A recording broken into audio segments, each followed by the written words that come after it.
DM Dango here with another review from the DM's Guild. This time we're looking at options for Executioner's Run. How many ways can you die? Let me count the ways.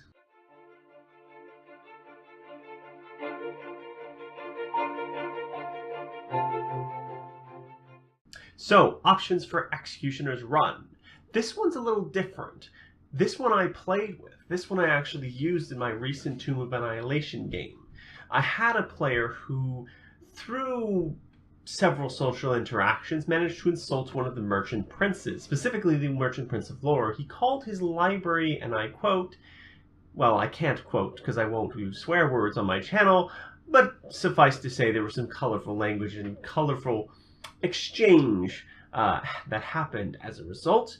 The merchant prince of Lore dispelled his shield guardian that they were using, the Vorn, if you're familiar with the module that they had found in the jungle, and captured the little mystic.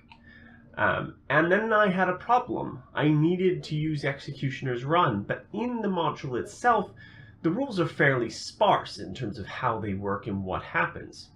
And I was like, okay, well, I can come up with something myself. I can, homebrew something up really quickly, or I can leverage my resources in the DM's Guild and see what's available on the market. Now, I had a look.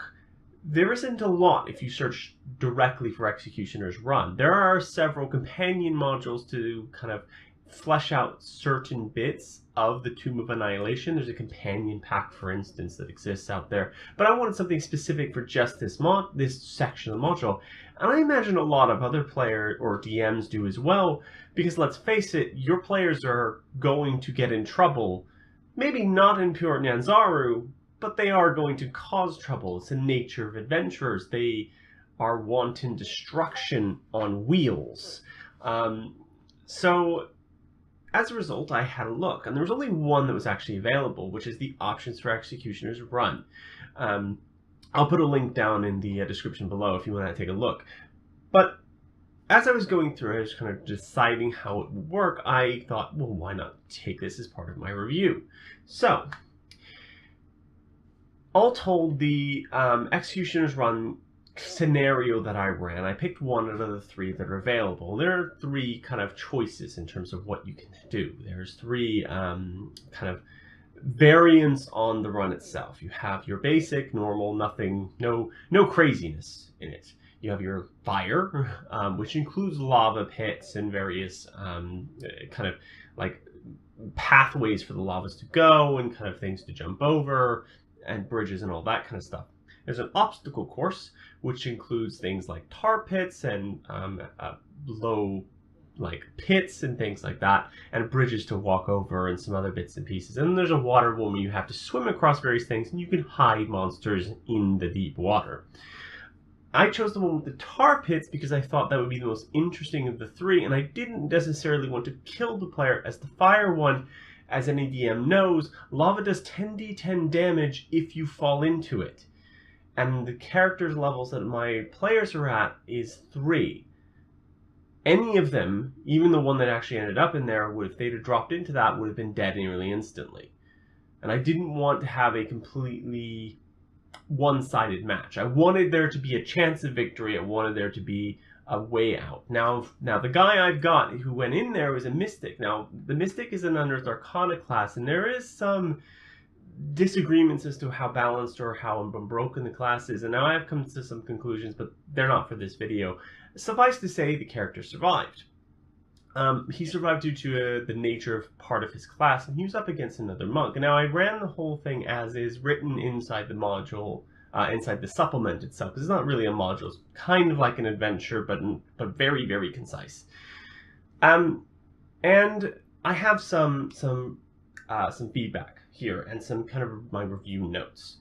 The formatting in it is very odd and it could definitely use some work. It looks like I love the ideas, I love the concepts behind it, but the formatting is where it really falls flat for me. So let's start with the good. I love the concept. I love improving the Executioner's Run experience. I love seeing how that would work. I love kind of the way it's done and the way you get a lot of variation, and you can run people through multiple times. There's a whole section as well on how a player may get into that situation in the first place. Like, what happens if you steal? What happens if you do this? Well, if you get a minor crime, you're probably going to be let off as an adventurer because you have certain abilities that the normal poor and common folk don't have.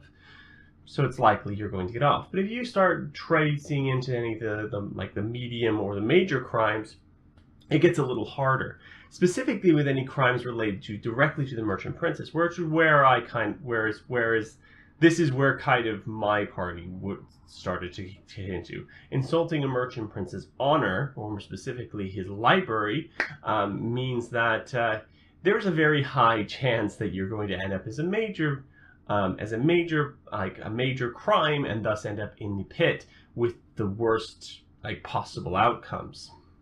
Now, in terms of the things I thought could use some work, the formatting could definitely use a lot of work. There's a lot of weird issues in terms of the way the maps are displayed. There was a whole section where there was a map, and then there was also the text for the next map after it, which made it really confusing as to which set of encounters that this bit was referring to. It would have been better to say, here's a list of things, break the page, have the map up for that section, the next one, and potentially all the encounters, because that's another thing. The encounters are in a whole different section, and then go on to the next one. And that, even if you leave white space, leaving white space is better than just kind of having them all kind of jumbled up together and clumped. The other thing is DM descriptions would be really great to kind of describe what this place looks like. Kind of just a stock description. A lot of DMs don't use them. I really like them because they save me a lot of time, and they save me a lot of kind of, they let me flow into the narrative more quickly, and they're just nice to have there. So they kind of show that extra level of polish. An example of how to start one of these things, so like an MC kind of, welcome to Port Nanzaru's Executioner's Run, that kind of stuff. And you kind of explain how this would work, and they introduce these things and blah, blah, blah, blah, blah. Another thing is that the maps don't have a very clear indication of where the encounters and where the monsters are coming from until you get much further into the module itself, and says they come in from the sides, and it's only really mentioned in one random encounter table somewhere farther down. I do like the random encounter table, the random things that can happen in various audience in participation is the right way of putting it. The other thing is that, like I said before, encounters should be placed with the arenas to say, here's the encounters that can be listed, here's like a description of everything that's in this arena, and here is the map to go along with that. The other thing is that the map should also be included as separate files alongside with this. They look like they were done on a whiteboard. It's pretty easy to do something like, oh, what's the name? There's a couple of very easy, cheap programs out there that you can use to kind of build maps and kind of create them together. So that's kind of like all of my feedback in general. There's some really good positives here. I'm not seeing anyone else do a kind of Executioner's Run style expansion, as it were, and it would be really nice to see kind of what you could do with it. And this is a good start, but I don't think it's fully there yet. It is pay what you want though at the moment, so give it a try anyway, so you can see what you like of it and see what you don't. For my personal perspective, I'm going to rate this a 3 out of 5. The formatting issues and a number of other things kind of let it down too much to give it any higher of a rating than that. I love the original concept of it though, so I'm not going to give it any lower than that. And some of the stuff that's in there, even though the formatting is bad, still really it kind of shines through. But I think if you fix those issues, you're looking at a 4. It'd be hard to kind of say, well, what could you do to get it to a 5? But at the moment, that's where I'm sitting. So thank you, and please do remember to like and subscribe on my videos. Comment down below if you want me to have a look at anything else. I have some interesting and exciting new projects coming. Hopefully they will show up soon, and I can get those to you. Thank you. Peace out.